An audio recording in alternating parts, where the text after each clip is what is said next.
Hello everyone, welcome back to my channel. आप सभी का स्वागत है मेरे चैनल पर। आज का हमारा टॉपिक रहेगा काल का हिंदी व्याकरण का टॉपिक है और काफ़ी इंपॉर्टेंट टॉपिक है सभी एग्जाम्स के लिए जिनमें भी हिंदी पूछी जाती है, टीचिंग एग्जाम स्पेशली। तो देखिए, आज हम करेंगे काल के बारे में। इसे इंग्लिश में टेंस कहा जाता है। आप सभी को पता होगा कि काल कितने प्रकार के होते हैं। यहाँ हिंदी में कुछ और होता है, ठीक है। मैं आपको वो यहाँ पे हम करेंगे। तो चलिए स्टार्ट करते हैं अपना आज का टॉपिक। काल का अर्थ होता है समय। संसार में कोई भी ऐसा काम नहीं होता जिसका कोई समय ना हो, अतः प्रत्येक क्रिया के रूप से उसका ज्ञान होता है। जैसे आपको कोई क्रिया यूज करनी होती है, वर्ब की फॉर्म हमें बताती है कि वो किस काल को रिप्रेजेंट कर रही है। श्री रामचंद्र अयोध्या के राजा थे। अब यहाँ पर ये पास्ट में बात कर रहा है। डॉक्टर राजेंद्र प्रसाद भारत के प्रथम राष्ट्रपति थे। मोहिनी स्कूल जा रही है, कल स्कूल की छुट्टी रहेगी। आप कल कितने बजे पहुंचेंगे। आप क्रिया का यूज करके काल का समय पता लगाते हैं। ऐसे हमें काल का यूज नहीं करना होता, हमें पहले उसमें क्रिया का यूज करना होता है। उपयुक्त वाक्यों में क्रिया के अलग अलग समय का पता चल रहा है। पहले वाक्य में क्रिया हो चुकी है, दूसरे वाक्य में क्रिया चल रही है और तीसरे वाक्य में क्रिया होगी, ठीक है। जैसे इन्होंने कहा है कि जो ये श्री रामचंद्र वाला जो वाक्य है, डॉक्टर राजेंद्र प्रसाद वाला वाक्य है, ये हो चुके हैं। मोहिनी स्कूल जा रही है, मतलब क्रिया चल रही है। कल स्कूल की छुट्टी रहेगी, तो ये मतलब होगा, ये क्रिया अभी होगी। क्रिया के जिस रूप से काम के होने या समय का बोध पता चले उसे हम काल कहते हैं। काल के 3 भेद होते हैं, भूतकाल, वर्तमान काल और भविष्यत काल। आपने इंग्लिश में पढ़े होंगे, प्रेजेंट, पास्ट एंड फ्यूचर। भूतकाल बीते हुए समय में कार्य के होने का बोध कराने वाली क्रिया का रूप भूतकाल कहलाता है। अगर कोई समय बीत गया है, कोई पास्ट समय है और उसमें अगर कार्य हो रहा है या कार्य का होना पाया जाए तो उसे हम क्रिया का रूप भूतकाल कहते हैं। मान लीजिए कल आपने कुछ काम किया या 2 घंटे पहले आपने कुछ काम किया, ठीक है, और उस काम को आप अपने समय के अकॉर्डिंग बता रही हैं, तो वो क्रिया का रूप भूतकाल कहलाता है। जैसे राखी ने पानी पिया, उसने दवा खा ली थी, शत्रुघ्न पढ़ चुका था, श्री राम अयोध्या के राजा थे, राम ने रावण को मारा, मोहन दिल्ली गया। आप ऐसे कुछ वर्ड को यहाँ पे देख सकते हैं कि था, थे, थी आएगा और यहाँ पर आ, ई, जैसे राधा स्कूल गई, ठीक है।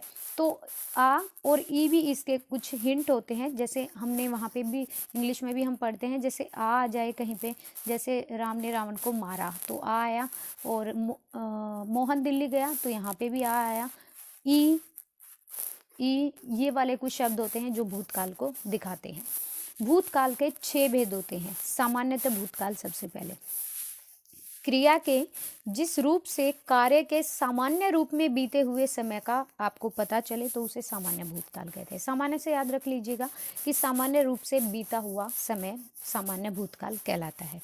मजदूर ने खाना खाया, देवदत्त शिमला गया, अरुणा ने पुस्तक पढ़ी, वरुण ने ताजमहल देखा, राम ने गीत गाया। ये एक सामान्य से रूप में हुआ है और सामान्य भूतकाल कहलाएगा। आगे चलिए, आसन्न भूतकाल क्या होता है। क्रिया के जिस रूप से यह पता चले कि क्रिया भूतकाल में आरंभ होकर अभी अभी समाप्त हुई है उसे आसन्न भूतकाल कहते हैं, ठीक है। अभी अभी समाप्त हुई है लेकिन भूतकाल से वो कार्य चलकर आ रहा है। बालक अभी सोकर उठा है, हमें नहीं पता कि वो रात से सो रहा है या कुछ घंटे पहले या 2 दिन से सो रहा है, ठीक है।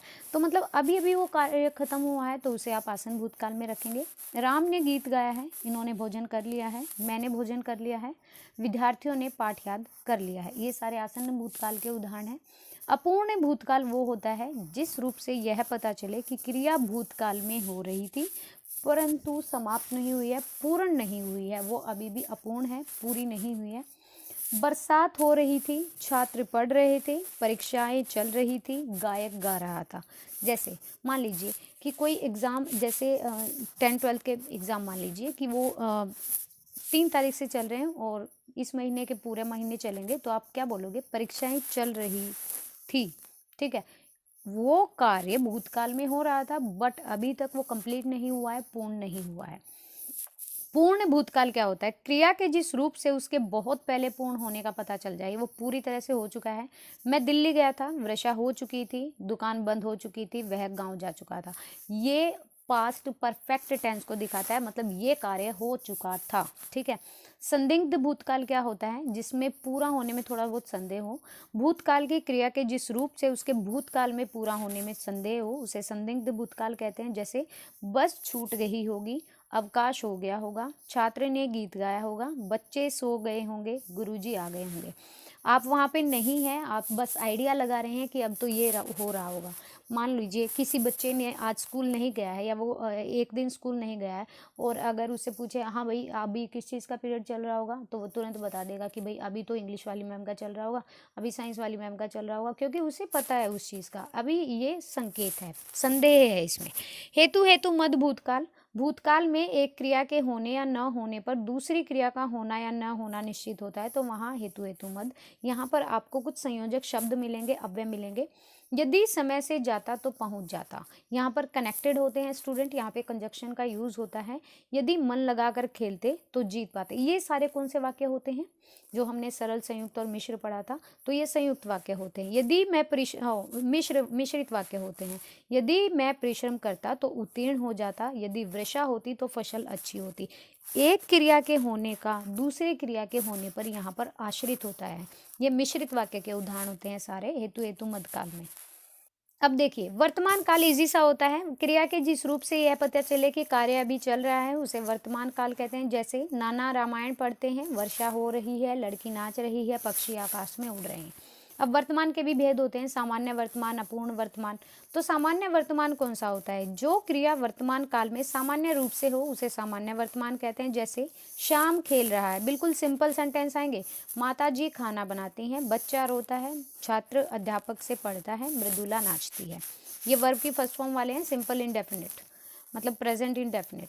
अपूर्ण वर्तमान काल क्या होता है? जब वर्तमान में क्रिया चल रही थी और उसे अपूर्ण वर्तमान काल कहते हैं। मतलब अभी चल रहा है, जैसे अभी हम पढ़ रहे हैं तो ये चीज़ चल रही है, इसे हम कॉन्टिन्यूटी में बोलते हैं। विद्यार्थी पढ़ रहा है, हम खाना खा रहे हैं, पक्षी आकाश में उड़ रहे हैं और अध्यापक पढ़ा रहे हैं। तो ये क्या होता है? ये प्रेजेंट कॉन्टिन्यूस होता है, लेकिन ये अपूर्ण होता है, अभी पूरी नहीं हुई है वो क्रिया।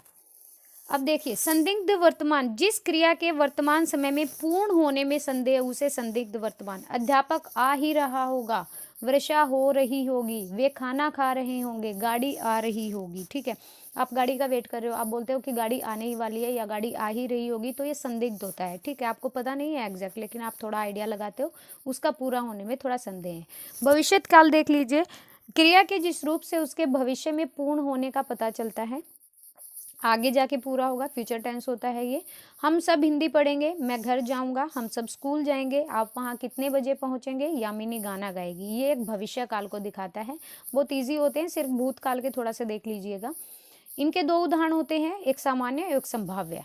सामान्य भविष्यत काल में बिल्कुल सामान्य ढंग से पता चलेगा आपको क्रिया का। पिताजी दिल्ली जाएंगे, छात्र घूमने ताजमहल जाएंगे, दादाजी अखबार पढ़ेंगे, हम सब पूजा करेंगे। फ्यूचर सिंपल टेंस होता है ये।